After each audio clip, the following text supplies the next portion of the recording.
जय गुरुदेव।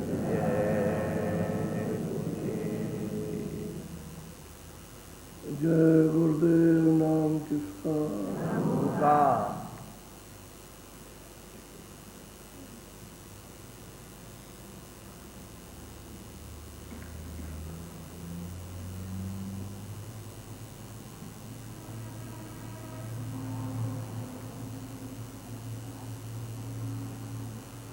जब तक अच्छे लोगों का साथ नहीं होता, बुरे लोगों का साथ होगा तो बुराई सीख जाओगे। अच्छे लोगों का साथ होगा और अच्छी आदत पड़ेगी। तो आजकल अच्छा संग मिलता नहीं, संग तो अधिक से अधिक बुरा मिलता है, इसलिए बुरी आदत हो जाती है। और बुरे विचार से बुरे कर्म, बुरा बोलना, बुराई देखना, बुराई सुनना, सब अवगुण सब प्रवेश हो जाते हैं। तो जीवन इसी में अवगुणों में बीत के खत्म हो जाता है। इसलिए महापुरुषों ने कहा कि अच्छे लोगों का साथ करना चाहिए। अच्छे लोगों की अच्छी आदत, अच्छे विचार बनेंगे तो कुछ सोच समझ भी सकते हो, नहीं तो बहुत कुछ है। आजकल ऐसा ही हो गया, जब बुरे लोगों का संग हुआ तो खान पान बिगड़ गया। कहाँ सुधार करते थे सब लोग, अब सुधार करने लगे। अब उस पर कोई विचार नहीं किसी तरह का भी कि इसका असर क्या होगा, हम इसका फल क्या भोगेंगे, हमको कहाँ जन्म मिलेगा, हमको क्या यात्राएं मिलेंगी, ये तो हमको क्या अधिकार मिला। कर्म करने का तो पूरा अधिकार है, बुरा से बुरा कर्म करो, अच्छा से अच्छा करो, लेकिन फल भोगने में पड़ता तो जो उसका हिसाब निकलेगा वो देगा। तो हिसाब कोई अच्छा तो निकलता नहीं, सब हिसाब खराब। तो यात्राएं दी जाती है, ये जीव और मन रोता चिल्लाता तो सुनाई ठीक नहीं लगता। अभी मनुष्य शरीर है, इसमें जागना चेतना चाहिए। ये समय एक है, जो कल का बीत गया अब आएगा नहीं, अब जो बीत गया नहीं आने वाला, न वो आएगा न उसकी श्वास आएगी। और श्वासों की पूंजी खत्म हो गई और लौट के फिर इस पेड़ पर, इस मनुष्य रूपी दरख्त पर लगने वाली नहीं है, तो खत्म हो गई। इसलिए श्वासों की पूंजी को अच्छे काम में लगाना चाहिए। अब गोस्वामी जी महाराज काशी में सबको समझा रहे हैं कि बिना सत्संग के समझ नहीं आएगी, बिना सत्संग के सेवा नहीं कर सकते हो, बिना सत्संग के विकारों से हटोगे नहीं। सत्संग की बड़ी जरूरत, और सत्संग के बिना रास्ता नहीं मिलेगा। तो सबको समझा रहे हैं कि जिन्होंने भी प्राप्त किया, जिन जिन को रास्ता मिला वो सत्संग से मिला, समझ आई तो सत्संग से आई, तड़प हुई तो सत्संग से हुई, बुराइयां दूर हुई तो सत्संग से दूर हुई। क्योंकि सत्संग में सब बुराइयों की फर्क पहचान हो जाती है। एक को छोड़ना, एक को पकड़ लो, तो अच्छाई पकड़ो, बुराई छोड़ो। और बुराई तो तुमको भी मालूम रहती है कि मैं ये बुरा काम करता हूँ। जब आपको ये मालूम हो जाए कि वो बुरा करना हो तो मत करो, तो इतना ही काम। और तो करते रहोगे, तुम्हारी हट जिद है उस काम भी करने में, तो उसी का बुरा फल मिल जाएगा। तो बहुत प्रेम से सबको समझा रहे हैं और ये कहते हैं कि भाई मैंने तुमको निकालने के लिए कहा, मैंने कोई निंदा नहीं की कि तुम इसे दुखों से, क्लेशों से, बुराइयों से तुम अपने भार को कैसे उतारोगे, उसकी मैंने युक्ति बताई। मैंने कोई डॉक्टर को तो दवा नहीं दी, वो तो कहता देखो ये परहेज करना, इतना पानी पियो, ये गर्म पानी पियो, इसमें नमक डाल लो, इसमें ये डाल के ऐसा, इसको नहीं करना। तो वो तो उससे निकालता है और वो चाहता है कि जो मेरी दवा उससे फायदा हो जाए। अच्छा, दवा आप परहेज करते रहे, जो चीज़ खाते हो तो दवा लेते हो, तो दवा असर नहीं करती। तो कहते डॉक्टर अच्छा नहीं है। परहेज सब जगह जरूरी है। ऐसे ही ईश्वर चिंतन में, आत्मकल्याण में परहेज की जरूरत है कि भाई ये नहीं करना, ये करना। तो महात्मा जब बताएंगे तो निंदा थोड़ी करते। गुण और अवगुण, गुणों को कहते हैं पकड़ो, अवगुण कहते हैं छोड़ दो। तो जो सत्य असत की पहचान करा वो निंदा करे, वो तो पहचान करा नहीं। मास्टर अगर समझाएगा नहीं और उसको समझोगे कि निंदा करता है, तुमको विद्या आएगी नहीं। तो समझाएगा तो देखो ये है, ये मत लिखना, ये मत याद करना, ऐसा लिखो, इसको याद करो। तो विद्या देगा आपको और आप विद्या पढ़ना नहीं चाहते।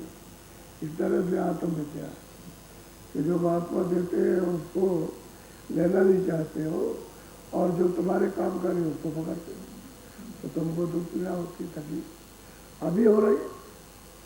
बाद मरने का तो तुमको आराम मिलेगा, ये तो अभी हो रही है। अभी शरीर छूटता है तो दुखी तो सोचा। अब वो क्या कह रहे हैं, सुनो आप बोलो। नानक पंथी जाकर नामा, नानक कही चले परमाना। कहते हैं भाई नानक पंथी जो नानक मत को मानते हैं उनके बारे में बहुत महाराज करते हैं कि भाई उनकी बात में प्रमाण दे करके बताता कि उनका पंथ क्या था। अब आपने तो एक जमात बना दी और जमात में लड़ाई झगड़ा करते हो, साधन वचन तो रहा नहीं,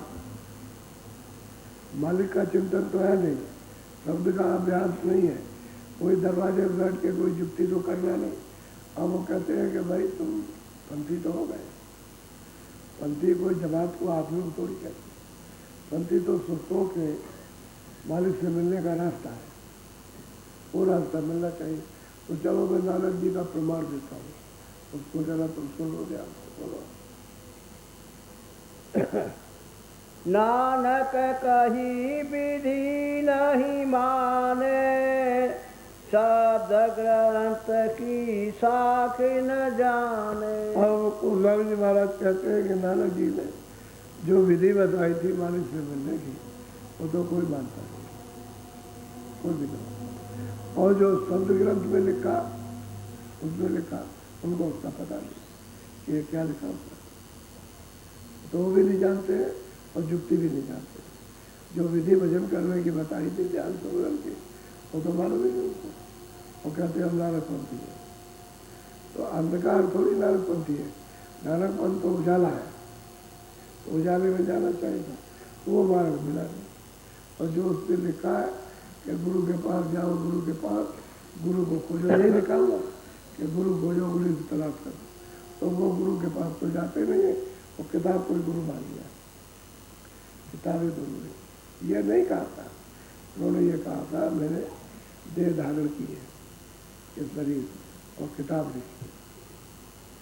ऐसे जो वचन लिखा हुआ मेरे वचन, मेरे वचन, मैंने किताब मेरे सामने लिखा है और देह धारण करके और जो कुछ भी प्राप्त किया है वो मैंने लिखा, देह से लिखा, और देह नहीं रहेगी तो लिखा है तो लिखा नहीं जाएगा। तो कहते हैं जो हमने लिखा वो तो कोई समझता नहीं, कोई मानता नहीं, और जुक्ति जानता नहीं, दोनों से अलग हो गए। जो लिखा हुआ हो तो समझ में आता नहीं, और बताया जाए तो मानते नहीं है, और जुक्ति तो उनको पता नहीं कि जुक्ति भजन करने की क्या है। बोलो। राम साके बाबे नहीं माना, राम रहीम वेद नहीं जाना। कहते भाई उन्होंने तो कोई राम का प्रमाण दिया नहीं, न रावण की कोई बात कही। अच्छा, वेद विधि को जो वेद में लिखा वो भी आपको नहीं मालूम, तो जब कुछ नहीं मालूम और ग्रंथ में जो लिखा हुआ है वो भी आपको पता नहीं है, और जो उन्होंने भजन करने के लिए कहा था वो भी आपको मालूम। तो किसी बाबे ने तो रावण की कोई कथा नहीं कही, उन्होंने तो राम को उसको बताया जो ऊपर बैठा है, जो 3 लोग का मालिक, उसको बताया। और राम, और आपको पता ही नहीं कि भाई राम कौन है, अरे वो तो तुम्हारे मनुष्य घट में राम बैठा हुआ है। एक राम दशरथ का बेटा तो उनके पुत्र थे, और दूसरा राम है घट तोड़ा। ये जीवात्मा है घट में मालिक का, ये अंतर एक घट में और एक राम का सकल पसारा। जो 3 लोग का मालिक है उसमें ये सब पसारा किया, मसाला मिला करके एक राम को, और एक राम तभी पहले आ रहा। जो राम को भी पैदा करने वाला हो सबसे अलग है। जो आपको भी पैदा करे, राम को भी पैदा करे, वो सबसे अलग है। और रावण को जो मार देता, शरीर दे करके जो नाश कर देता, उसी का नाम रावण। तो राम और रावण की कथा तो किसी की समझ में आई नहीं, और बस कहते हैं तो उल्टा उल्टा सुल्टा जैसा है वैसे समझने लगे। उन्होंने कहते हैं कि मैंने कभी ये नहीं कहा, मैंने बाहर की तो कोई बात कही नहीं। अब ये नहीं समझते हैं, पंथा पंथी चला लेते हैं, तो क्या मिलेगा? बोलो। ये तुम्हारे मति बाबे गाई, ताको छाड़े और मति धाई। कहते हैं जो बाबे ने जो गाया था, जो किताब में लिखा था, उसको आपने छोड़ दिया और छोड़ करके दूसरा गाना गा रहे। तो मालिक की प्राप्ति तो कभी तो नहीं, किंतु मालिक तो एक रास्ते से मिलेगा। जिस रास्ते से आए उससे जुड़ जाओ, उससे मालिक मिल जाएगा। तो सुनते जीवात्माएं जिस नाम को पकड़ के, जिस शब्द को पकड़ के उतारी गई और दोनों आंखों के मध्य में बैठा दी गई, और फिर वो रास्ता छूट गया, यानी नाम छूट गया, सब छूट गया, तो रास्ता भटक गया। अब रास्ता नहीं मिलता, क्योंकि शब्द नहीं मिलेगा, नाम मिलेगा नहीं, तो कैसे जाओगे?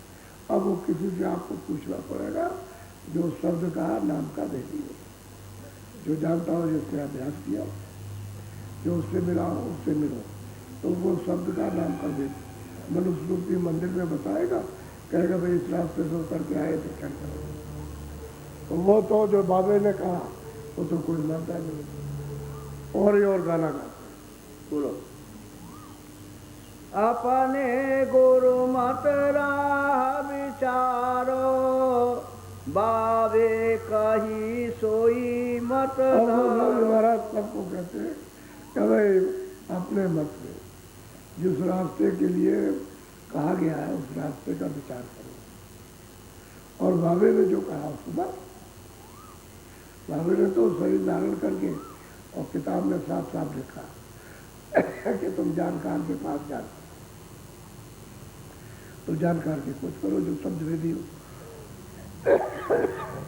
शब्द की जिससे परख पहचान की हो, और जो चढ़ के जाता हो मालिक के पास में, जो ब्रह्मांडों में चढ़ता हो, कहते हैं उसकी खोज करो, उसके पास जाओ, वो ये सब भेद बताएगा, और फिर आपको ये बाबे का सबूत दे देगा, प्रमाण दे देगा, तब तुम्हारी समझ में आएगा। अभी तो जो बाबे ने कहा एक नहीं मानते, तुम कुछ करते ही नहीं हो, जानते ही नहीं, कैसे करोगे? बोलो। अब कहूँ एक विधि विधि गाई, परक राम सुनियो चित लाई। परक राम, मैं तुमको एक विधि बताता हूँ, यानी समझा बुझा के उसको विधि में समझो। परक राम को समझा रहे नानक पंडित है, ये भी पढ़े लिखे थे, आए थे, मतलब है कि भाई शोर हुआ, चलो भाई महात्मा जी के पास चले, कुछ पूछेंगे, कुछ समझेंगे कि भाई हमारा भी मत है, हम भी नानक पंथी है। ये आए उनसे, तो उनको समझा रहे हैं और बता रहे कि तुमने अभी तक तो कुछ किया नहीं, अभी तक जब नहीं किया तो आगे क्या करोगे? कोई रास्ता तो आपको कोई मिला नहीं, और जो किताब में लिखा है वो तुमने माना नहीं, और ही और गाना गाते हो उसका, और ही अर्थ लगाते हो, लोगों को सुनते हो, समझाते हो, तो वो तो है नहीं है। तो कहते हैं मैं उसकी विधि और समझा के आपको बताता हूँ। बोलो। साध दयातम विधि जाने, आत्म कष्ट बहुत दुख माने। वो कहते हैं कि अरे भाई तुम साधु हो गए, तो कहते हैं साधु जो होता है वो आत्म दया, जीवात्माओं को दया करता है, और वो ये नहीं चाहता है कि अगर जीवात्माओं को तकलीफ होगी तुम्हारे द्वारा तो वही तुम्हारा कर्म बन जाएगा। तो जब उसको तकलीफ दोगे, पीड़ा दोगे, तो तुमको भी वही पीड़ा भोगनी पड़ेगी। जो जैसा जिसके साथ करेगा, जिसको जैसी तकलीफ देगा वही आपको भोगेगा। सीधी साधी। तुम किसी को काटोगे तुमको काटेगा। बदला है, कर्म का लेन देन है। किसी से आपने ले लिया और नहीं दिया तो वो आपको देगा, तो देगा। नाक काट दी वो आप ही काट देगा, इतनी नाक काट दो। हाथ काटा तो आपका हाथ काट देगा। वो तो अदले बदले हैं, वो तो सब जीवों को देने पड़ेंगे। अच्छा, जीव 84 चले जाए तो वहाँ 84 में आपको जाना, तो वहाँ अदला बदला अदला बदला सब जगह चुकाएगा। तो कहते हैं भाई तुमने तो समझा लो कि जीवों पर कैसे दया की जाएगी। ये सब जीव है, उसी मालिक के है, तो ये तो चेतन है। और तुम ये समझते हो कि उनको कोई तकलीफ नहीं होती, तभी तो मारते पीटते काटते हो। हमें लड़ाई क्यों करते हो? तो उसको मार दिया, उसको मार दिया। हम नागा है, हम साधु हैं, हम बहुत बड़े साधु हैं, हम नागा हो गए इनके। तो नागा मारने के लिए हो गए, हिंसा करने के लिए नागा हो गया। वो बहुत विधि से गोस्वामी महाराज उनको समझा रहे हो, पलक राम को। कहते हैं भाई तुम नानकपंथी हो और तुम में क्या दया है? दया तो कुछ नहीं, जीवों में तो दया करनी चाहिए। बोलो। ऐसे ग्रंथ संत सब गावे, बाबे को दयाहीन भावे। आप कहते हैं कि भाई सब संतों ने और बाबे ने, बाबे कहते हैं नानक जी को, कहते हैं बाबे ने और सब संतों ने कहा कि जीवों पर दया होना चाहिए। और सही बात है कि दया होना चाहिए। और जीवों को हंसोगे, हिंसा करोगे तो सबके सब चिल्लाएंगे, तो बहुत तकलीफ होती है हिंसा को, बहुत पीड़ा। जैसे आदमी की हिंसा की जाए, हाथ कट जाए, पैर कट जाए, कितनी तकलीफ होती है। कोई एक्सीडेंट हो जाए, गिर जाए तो कितनी पीड़ा होती है, वो तो वो जानता है। अब कह नहीं सकता जवान से। तो दवा दारू होने के बाद जब उसको होश आता है तब वो कहता है बहुत बहुत पीड़ा। तो कहते हैं भाई संतों ने और बाबी ने ये तो नहीं लिखा, किसी संत ने नहीं लिखा और किसी ने नहीं कहा। वो तो कहते हैं सब पर दया करो, और दया करोगे तो तुम दीन हो जाओगे, तुम सब पर दया करोगे। और दया नहीं करोगे तो दीन नहीं होगा, अहंकारी रहोगे और तुम्हारा मन शैतान हो जाएगा और बुद्धि नष्ट हो जाएगी। तो तुम ये क्रिया करो। बाबी ने ऐसा नहीं कहा, उन्होंने कहा सब पर दया करना, तुमको दया करना चाहिए था। और तुम दया छोड़ करके और निर्दयता करते हो, तो भाई पंथ कैसा तुम्हारा? और पलक राम को गोस्वामी महाराज समझा रहे और सब बैठे हुए। बोलो। दयाहीन बहुते अधमाई। अब गोस्वामी महाराज कहते हैं दया से हीन, यानी दया से रहित। बहुत से अधम, एक दो अनगिनते अधम लोग हैं जो निर्दयता करते, जो जीवों को सताते रहते, बहुत है। कहते हैं इक्के दुक्के नहीं, बहुत। बोलो। आत्महते सुकाल कसाई। कहते हैं कि आत्म जीवों की हिंसा करते हैं और कसाई, उनका नाम कसाई है, क्योंकि कसाई वही होता है जिसको दया नहीं होता, उस पर कोई विचार नहीं होता, उसका कोई मतलब होता है, कोई मतलब नहीं है, और काटता जैसे कसाई होते। तो कहते हैं जब आत्महत्या की तो कसाई हो, दया तो नहीं है तुमने रही, दया ही ना। वो कहते हैं ऐसे अधम गिरे हुए और नीच ने कहा बहुत नहीं, ऐसा करते मनुष्य शरीर पा करते। अरे मनुष्य शरीर में तो आकर के अच्छे काम करना चाहिए, तो वो नहीं कर रहे। बोलो। देखो संत मते मेरी टी, आत्महत सब कहो अनीति। कहते हैं कि संत मत में तुम जरा उसी किताब में देखो, ये जो आत्माओं की हत्या करते हैं, हिंसा करते हैं, वो अनीत काम करते हैं, वो कोई मानवनीत काम नहीं है, वो तो बता अपराधी है। कहते हैं क्रूर जालिम, जालिम है जीवों पर, इतना उनको जरा भी तरस नहीं आता। वो तो कितने दिन उसमें साफ लिखा होगा। अच्छा उसका परिणाम क्या होगा वो भी बताते हैं कि भाई इसका फल तुमको क्या मिले, बोलो। फलक राम एक सी रीति साहिब जादे करें अनी। कहते हैं कि भाई तुम साहबजादे के यानी चलने वाले पंथ के चेले हो, सेवक हो, और ये अनित काम कर सकते थे। बाबे ने तो ऐसा उपदेश नहीं किया और किसी संत ने ऐसा नहीं बताया। और जो ये काम कर रहे हैं, अब उनको सब सत्संग देकर के, प्रमाण देकर, बाबे का ही प्रमाण देकर के समझा रहे। और किसी का प्रमाण दे रहे तो उनकी समझ में नहीं आएगा। क्यों? कि वो उसके साथ बने हुए, उसी पंथ को मानते, उनका उसी में चित्त है, मन लगा है, बुद्धि लगी हुई है, तो उसी को समझाते कि तुम पंथ पर कहाँ चलते हो और बाबे के कहने में कहाँ हो। उन्होंने तो ये बताया कि मैं आजमाइए, जब आप तब क्या करोगे। तो अब उनकी समझ में अब बात आ रही है, बोलो। लड़की मार करे अजगूता यह हत्याया तम होए बूता। कहते हैं भाई तो आत्महत्या क्यों?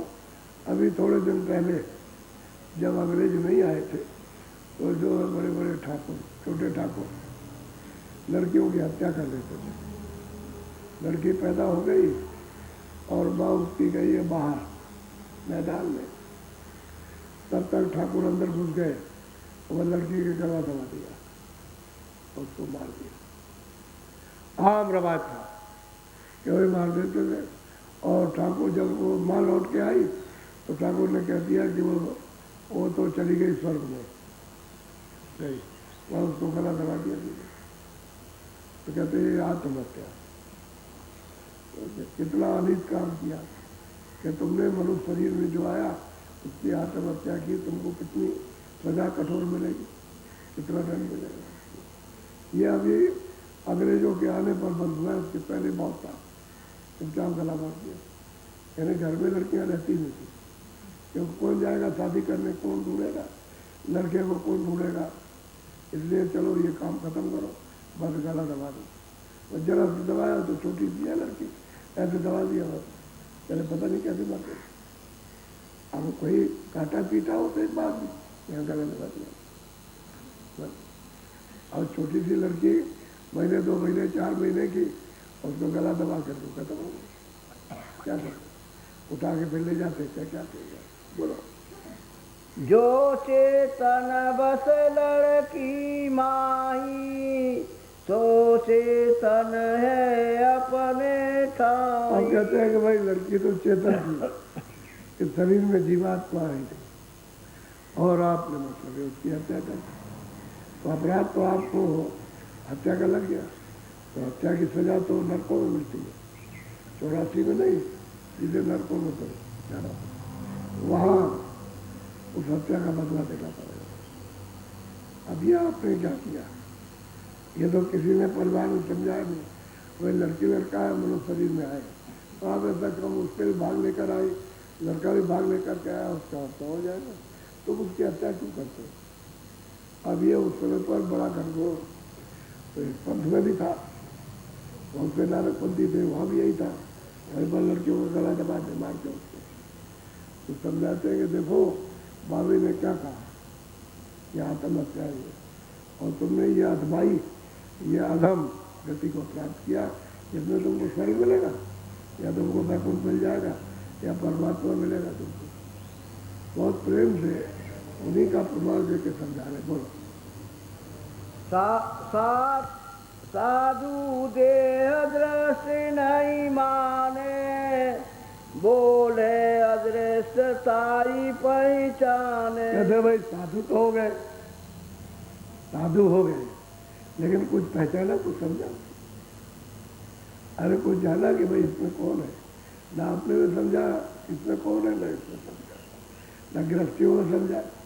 साधु भेद बना लो, मान लो लड़की लड़का मार दो और साधु हो जाए, तुमको जो अदृश्य है वो देखने में कैसे मिलेगा? वो तो अदृश्य है, उसको जिसने देखा होगा वही बताएगा, तुम्हारे सामने तो दृष्टि में नहीं है। अब कहाँ उसको खोजोगे, किस जगह, किसके पास मिलेगा? साधु के पास मिलने वाला नहीं है। गृहस्थी के पास मिलेगा नहीं, तो बताओ अदृष्ट को कैसे पाओगे? और वह है तुम्हारे पास, दरवाजे पर ही बैठा है और तुम उसको देख नहीं सकते हो। तो कहते हैं देखने वाले के पास है, जिसने देखा, और तुम उनकी आत्महत्या करते हो। बोलो कैसे साधु हो? वेशभूषा बना लिया साधु का कि हम महात्मा, हम साधु है, बस आगे फंसते। बोलो ग्रंथ माही देखो तुम जाई, आत्महत्या साधन गाई। कहते हैं कि भाई जाओ ग्रंथ में देखो कि आत्महत्या का कितना अपराध है, तो जाके किताब में देख जाते, और देख करके भाई साधु तो जो सच्चा साधु वो तो ये बात बताएगा ही, जो साधु होगा, जो जानता होगा, वो तो आपसे ये कहेगा ही, वो कैसे रुक सकता है? वो तो अच्छी चीज को अच्छा और बुरी को बुरा बताएगा। इसमें निंदा क्या है?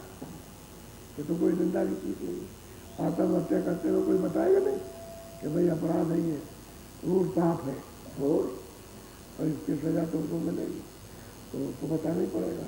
अब इसमें निंदा क्या चीज है? तुमको उस बुराई से निकाल के और मालिक की तरफ ले आए तो ये बुराई नहीं है। बोलो या विधि भूल करो अजगूता, जम राजा बंदिए मजबूत। हम कहते हैं गोस्वामी जी महाराज कि भाई तुम इसमें समझबूझ तुम नहीं कुछ लाते हो और ये अपराध करते हो, और जमराज जब आएंगे तुमको ले जाएंगे और फिर तुम्हारी जरूरत करेंगे। वो तो देवदूत और धर्मदूत, एक धर्मदूत है और एक जमदूत है, अलग अलग होते हैं। तो जमदूत इन लोगों को आते हैं जो आत्महत्या और जो अनाचार करते हैं, और देवदूत आते हैं उनके पास जो मतलब ये सत्कर्म करते, अलग अलग है। वो अलग ले जाए, वो अलग ले जाएंगे, वो सीधे जमपुरी में ले जाते, वो ले जाते। और तुम देखो, कम से कम विचार करो कि क्या बताओगे। बोलो साकी बाबे मत की जाना, पर आत्महत नरक निदान। कहते हम बाबे की साखी को जानते हैं, हम पढ़ना जानते हैं, हम ये जानते हैं, हम वो जानते हैं, लेकिन आत्महत्या क्यों करते हैं? बाबे ने तो ये कहीं साखी में लिखा है, किसी कड़ी में नहीं लिखा, किसी पौड़ी में नहीं है, किसी में भी नहीं लिखा हो कि आत्महत्या करना। और कहते हो कि हम जानते हैं, जानते कुछ नहीं है, अज्ञान है। बोलो साखी बाबे मत की जाना, पर आत्महत नरक निदान। कहते हैं भाई साखी, आप कहते हो कि मैं जानता हूँ, तो आप तो हत्या करके सीधा ना है, कहते नरक में सीधे पड़ते जाकर बच नहीं सकते हो, तो रास्ता खुल गया उधर जाने का। बोलो आज ग्रस्त लड़की को जो मारे, ताको जगत अधम कर डाले। कहते कोई भी हो गृहस्थी अपनी लड़की को अगर मार दे तो उसको सब कहते हैं बड़ा अधम। अभी हम लोगों ने देखा अपने सामने, किसी ने गाय मार दी, मर गई, तो बस वहीं से लाठी फेंकी उसने और मुँह ढक लिया और चल दिया, और चलता चला गंगा जी की तरफ। जब किसी गांव के पास भूख लगी तो चिल्लाया जोर से, तो उसका अजीब गरीब चिल्लाना होता है, हत्या तो लग गई उसको, तो बहुत जोर से चिल्लाता है, तो गाँव वाले समझ जाते कि उसकी आवाज़ आ रही किसी ने गाय मार दी। तो उसको रोटी लेकर के गाँव वाले, उनका फर्ज होता है कि रोटी ले जा करके वहाँ रख दिया, और मुँह ढकेना चाहते हो, मुँह नहीं दिखा सकता, क्योंकि मुँह दिखा दे किसी को अपराध में क्या, तो ढक करके रखेगा, और बस तो उसके बाद में वो चला जाएगा तो रोटी उठा खा लेगा। ऐसे जब तक गंगा जी नहीं आएगी तब तक चिल्लाता जाएगा, और जहाँ जहाँ शाम सुबह होगी वो रोटी चिल्लाएगा, रोटी खा लेगा, और लोग गाँव वाले दे देते उनको, और गंगा स्नान कर लेगा, नहा लेगा, फिर यहाँ आएगा भोज करेगा, तो कहते हैं कि तब उसका छुटकारा होता है। तो कैसे कहीं पाप छूट जाता है? तुम सारी दुनिया का भोज कर दो और सारी दुनिया का धन लुटा दो, लेकिन ये जो हत्या की है इसका अपराध की दुनिया और सोना चांदी और कोई अनाज ये कहीं इसको छुड़ा सकते हैं तो भोगना ही पड़ेगा, उससे छुटकारा नहीं होता। तो कहते हैं भाई तुम अपनी ग्रंथ में देखो जो बाबे ने लिख करके रखा है और तुम उसको समझते नहीं हो तो उसी को पढ़वा करके उसी को समझ जाओ कम से कम। हम तो तुमको याद दिला रहे हैं कि बाबे ने ये लिखा और तुम बाबे की जो कही उसको एक को नहीं मानते हो और जो बाबे ने रास्ता बताया उसको जानते ही नहीं, तो तुम भजन क्या करोगे? बोलो। साधु चले अनिति लारा, गृहस्थी डरे पाप के मारे। साधु बन गए तो अनित कर्म करने लगे और गृहस्थी बेचारा डरता है, कहता भाई हमसे कोई बुरा काम नहीं हो जाए, वो डर डर के करता। लेकिन साधु निर्द्वंद होकर के वो करते हैं तो बचाओ अनित कर्म है, ये कोई अच्छा कर्म नहीं है, अच्छे काम करो। बोलो। और सुनो एक अदमाई, बिन बकरा माँ मरे मासन आई। वो कहते भाई और अदमता कि बकरे को मतलब यह है कि मारो और मार के ले आओ, वही सबसे अच्छा है। अब ये उसमें भी तो सूरत है, जैसे आदमी में सूरत है वैसे उसमें है। अब यही सूरत उसने बंद कर दी गई तो बकरा हो गया। उसी सूरत को निकाल के वो शरीर तो नाश कर दिया, उसको बंद कर दिया सांप में तो अब सांप हो गया।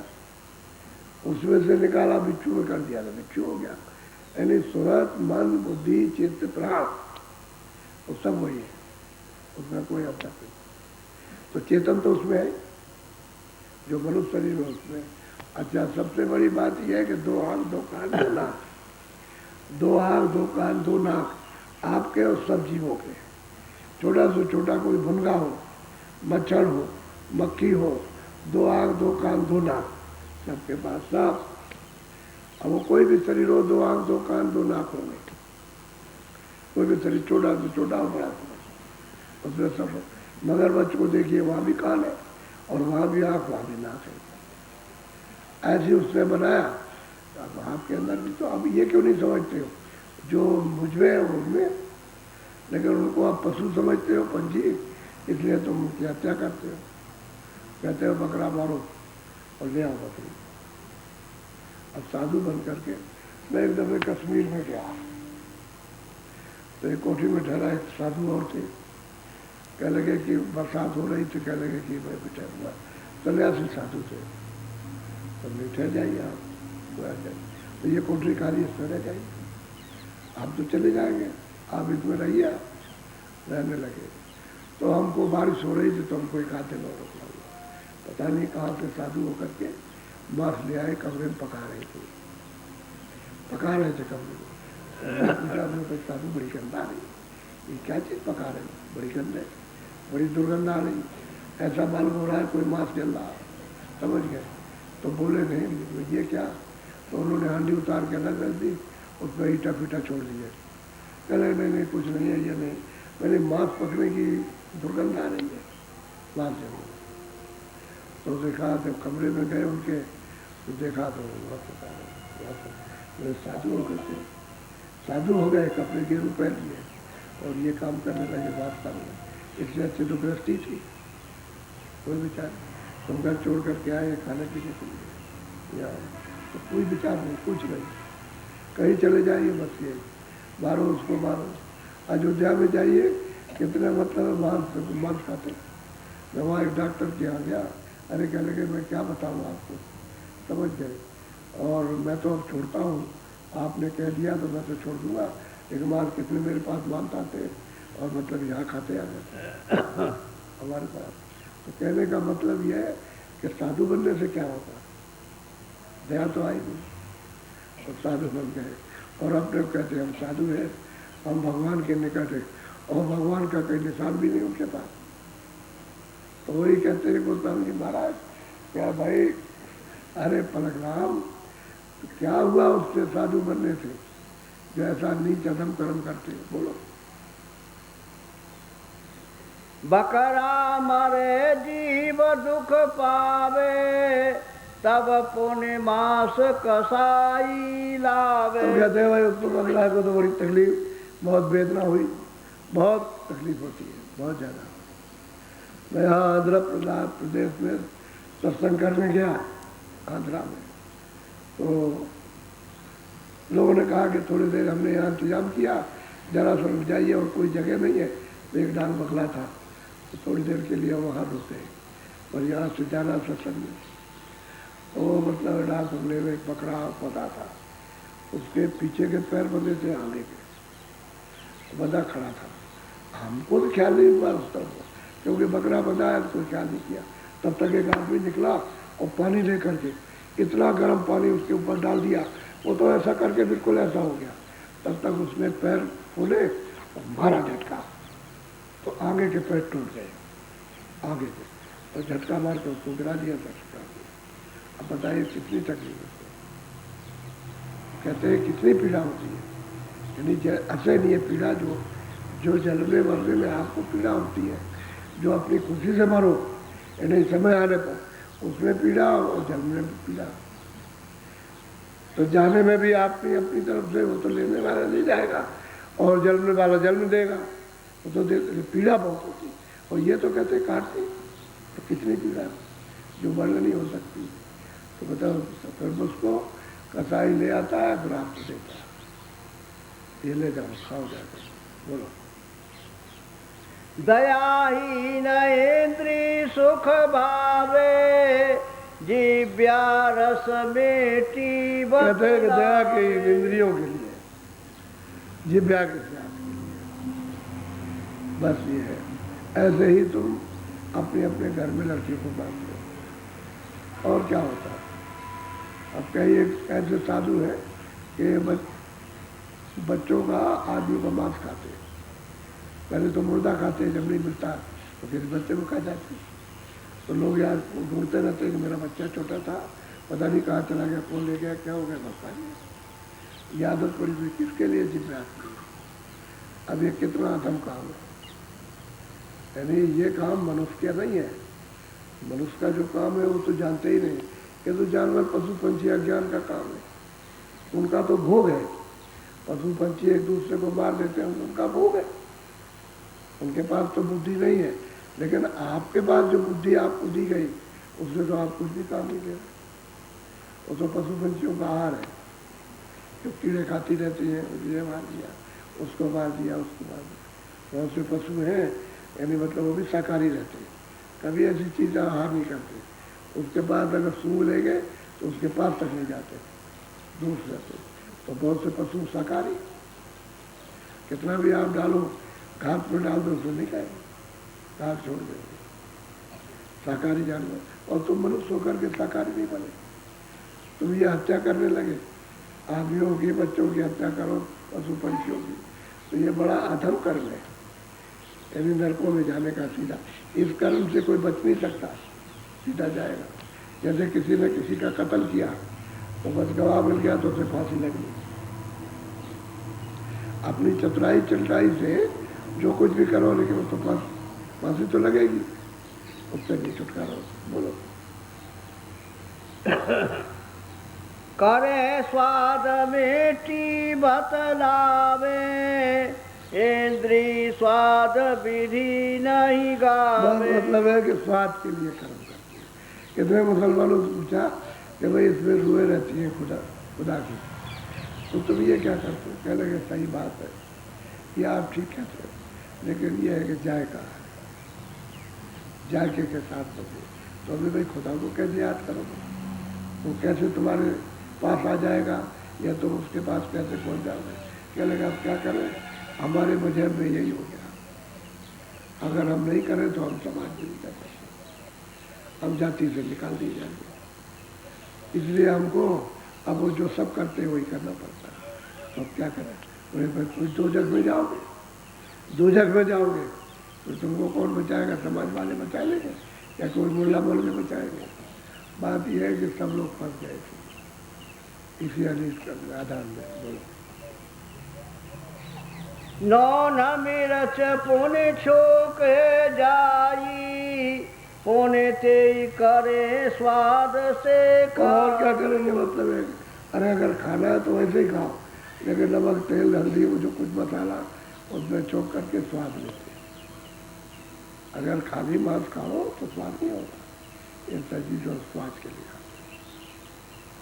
तो बताओ दूसरे का मांस मुर्दा, इनको तो जब आप अपने घर में बच्चे को, बच्ची को, औरत को, आदमी को जब जला के आते हो तो पहले नहाते हो, सब कपड़े धोते हो। घर में ऐसे नहीं जाते हो, जब तालाब में नदी में नहाओगे या कुएं के पानी से नहाओगे तो पहले नहा के कपड़े धो करके तब जाओगे आप। तो जब अपने बच्चे को फेंका, अपने स्त्री को या पुरुष को फेंक दिया तो आप नहाते हो कि भाई छूत है, छूत लग गई, छूत, इसमें छूत लग गई, नहाते। ये क्या करते हो, ये इसमें छूत रही, तो पेट में रख रहे हैं। अब वो गोस्वामी जी महाराज उन्हीं का प्रमाण दे करके परशुराम को नानक का प्रणाम देकर प्रमाण दे करके समझा रहे। पहले देखो ये है बाबे ने, और सच्चे साधु तो ऐसा कभी नहीं कहते। बोलो पलक राम विधि समझो भाई, कहिए साधक कहिए कसाई। अब वो कहते हैं अरे पलक राम तो ये बात तो समझ लो, अब ये बताओ साधु कौन है, कसाई कौन है। जो ये काम करे वो कसाई, जो दया करे वो साधु। तो दया तो कौन करेगा, साधु रहेगा तो दया करेगा, और नहीं तो ये कसाई करेगा। बहुत प्रेम से उनका दृष्टांत दे करके उनको समझाया, अपनी तरफ से कुछ नहीं कहा उन्होंने। और ये प्रमाण दे करके इसलिए कि अगर सीधी बात कह देंगे तो निंदा समझेंगे, और प्रमाण दे करके कहेंगे तो सही समझेंगे कि निंदा नहीं है। जो मतलब है कि हमारे पंथ में कहा गया वो बता रहे हैं, जो हमारे पुरुषों ने कहा। बोलो और जो कहा वो तो समझते नहीं, करते कुछ है, कहा कुछ है। कुछ करना चाहिए, जो नहीं करना था वो करने लगे, जो करना था वो नहीं किया। बोलो ये बाबे मुख नहीं बखाना, अपने सुख इंद्री में खा। कहते हैं बाबे ने तो ये कोई वर्णन नहीं किया, कोई भी किसी को आदेश नहीं दिया। ये जो काम किया इन्होंने अपने सुख इंद्रिय जिब्रा के स्वाद के लिए किया। बाबे ने तो ये सब अमीर कर दिया, बड़ा सीधा। इसमें भी बहुत से आते हैं खा पी करके बैठे हुए, तो मतलब ये उनसे कहा जाता है भैया क्या इसकी दशा होगी, यानी कितने वहाँ पिटोगे, वहाँ करोड़ों वर्षों तक, कितने करोड़ों वर्षों तक वहाँ जम लोग में छोड़ते नहीं है। हमें तो मतलब ये कि क्या दुर्दशा करते हैं वो वर्णन करने लायक। महात्मा इशारा करते करे जीव बचो, तुम मनुष्य शरीर में आए हो, तुम फिर जा रहे हो उसी त्रास में, वही हाहाकार में चिल्लाओगे, वहाँ कोई बचाने वाला नहीं मिलेगा। तुम्हारा रिश्तेदार, कोई भाई बहन, धन दौलत कोई नहीं, क्योंकि अभी जाने वाले न जाते तो कहा जाता कि हाँ भाई हम तो यहाँ हमेशा रहेंगे, हम वहाँ नहीं जाएंगे, अब तो तुम जाने वाले। समझ गए, उम्र दराज, अब चलने ही वाले हो। अरे बीच में उम्र पूरी नहीं होती तभी चले जाते, समय पूरा हो जाता, 2 महीने का चला गया बच्चा। बोलो तुलसी में तो सबका दासा, देख देख जीव भयो उदासा। गोस्वामी महाराज कहते हैं भाई हम तो सबके दास हैं। पलक राम से कह रहे हैं कि हम तो सबके दास हैं, लेकिन ये गति देख करके उदास था कि किसी को कुछ कहो मत, जो करता कर। क्योंकि जो बाबे ने कहा और जो और महात्मा आए उन्होंने कहा, तो मैं तो मतलब ये है कि मैं तो सबका दास हूँ, तुम्हारा भी, उनका भी, उनका भी करता हूँ। लेकिन ये गति कर्म देख करके उदासता की इधर देखो मत, देखना ही नहीं, जो करते हैं अपना भोगेंगे। अब वो बता के चले जाते हैं, अब आप इसको समझते नहीं। बोलो ऐसी कहीं कहीं ने का लग गाई, मता साधका कहूँ न पाई। कहते हैं कि भाई इस तरह से कहाँ तक किस कहूँ, मैंने तो किसी को भी साधु मत में देखा, सबको ये हिंसा में देखा। तो स्वामी जी कहते हैं कि परशुराम मैंने तो सबको हिंसा में यानी लीन सबको देखा, हिंसा में रहते साधु को नहीं ले रहा। कहते हैं मैं किस किस की बात करूं? मैंने तो एक बाबे की बात जो उन्होंने उपदेश किया वो तुमको बताया कि बाबे ने तो ये नहीं कहा कि हिंसा करो, आत्महत्या करो, किसी पशु पंछी आदमी को मारो, तो इसमें नहीं कहा। वो तो उन्होंने कहा कि भाई कसाई है। यही बात है कि सत्संग नहीं मिलेगा तो आपको न रामायण समझ में आएगी न गीता समझ में आएगी, ना आपको भागवत समझ में आएगी न पुराण समझ में आएगी। वेद की बात तो लाखों को, ये वेद किसको समझ में आएगा? वो तो ऐसी संस्कृत में लिखा हुआ जैसे फारसी होती है और अरबी उससे भी ज़्यादा कठिन। तो अरबी को कौन जानता है? फारसी को लोग नहीं जानते हैं। तो असल में एक संस्कृत मतलब साधारण होती है और एक संस्कृत कठोर होती है, उसको कौन जानता है? कोई संस्कृत पढ़ने वाला भी नहीं जानता उसको, उस अर्थ को। असली चीज़ यह है कि कौन जाने उसको, सब इसमें अनित करने सोच गए और आप प्रवाह कर गया। खाओ पियो मौज करो, खाओ पियो मौज करो, ये प्रभाव चल गया, ये संदोष हो गया। खाओ पियो, दुनिया में कहीं कुछ नहीं है। भाई दुनिया में कहीं कुछ नहीं है, आगे तुम भी तो कहीं से दुनिया में आए तो कहाँ से आए, और अब जाने वाले तो कहाँ जाओगे? इसका भी तो पता होना चाहिए था कि मैं कहाँ से आया और कहाँ जाऊँगा। तो वो तो आपको आगे की गति में, ये तो जवानी के जोश में ये काम करते हो, और जब कोई रोग लग गया उस समय पता चलता, तब कहते हो हम नहीं खाएंगे, अब ऐसा काम नहीं करेंगे, अब हम कभी नहीं करेंगे, अब हम ठीक हो जाए।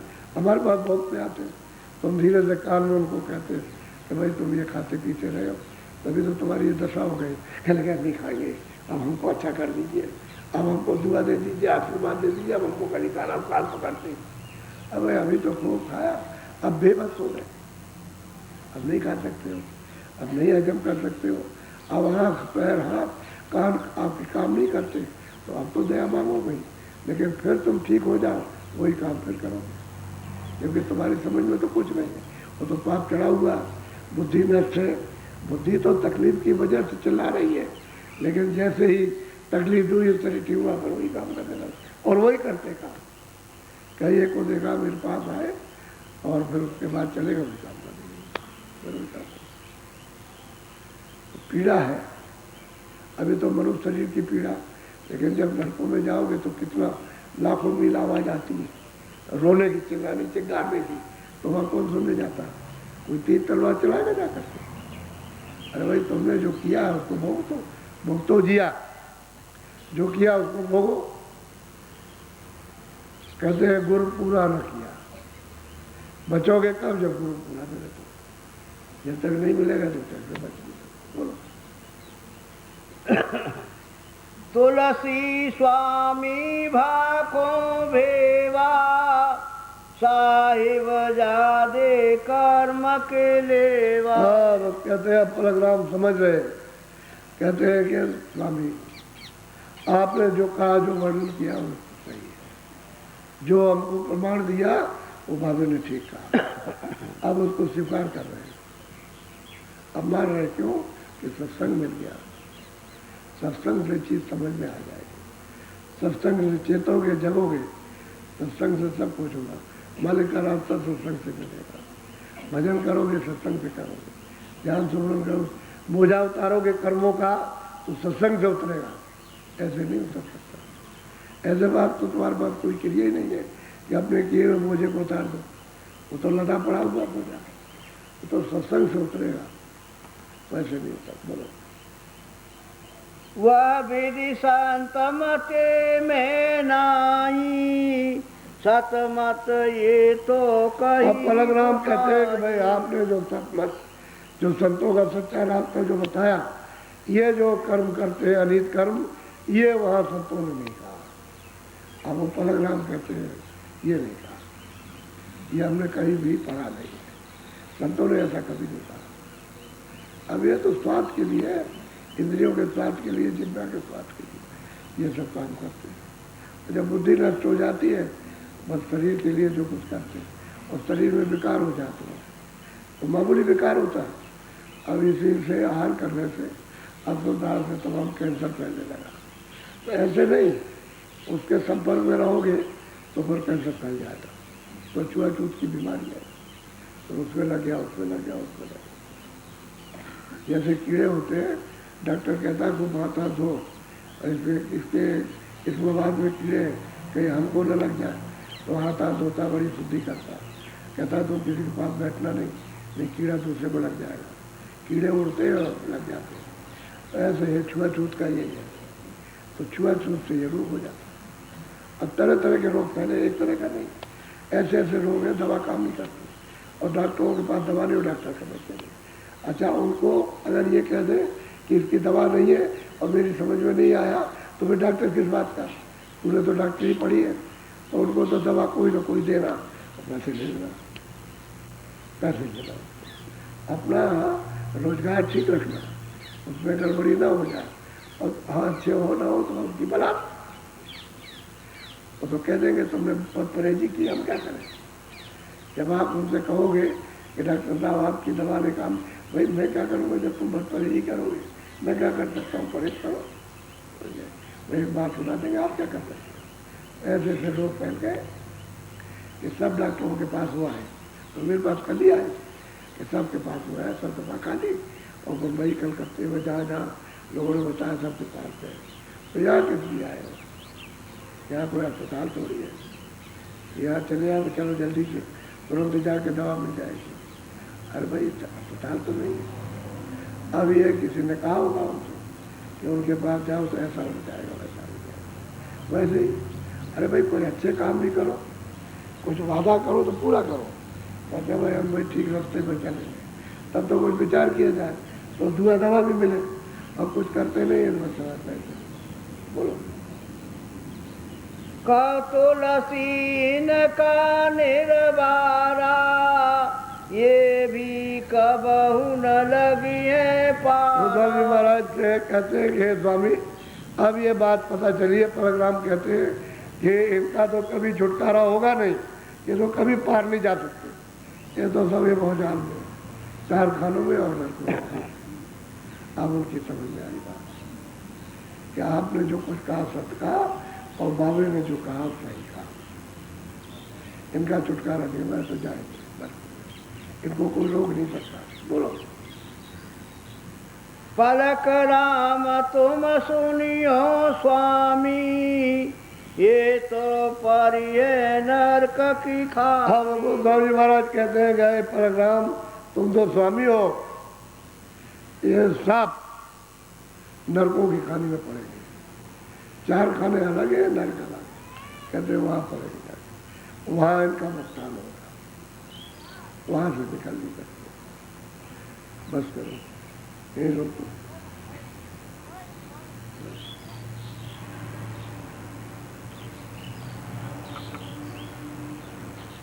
अब ये जो रामायण पढ़ते हो और शराब पी करके बस रामायण गाते हो, ये उसमें लिखा?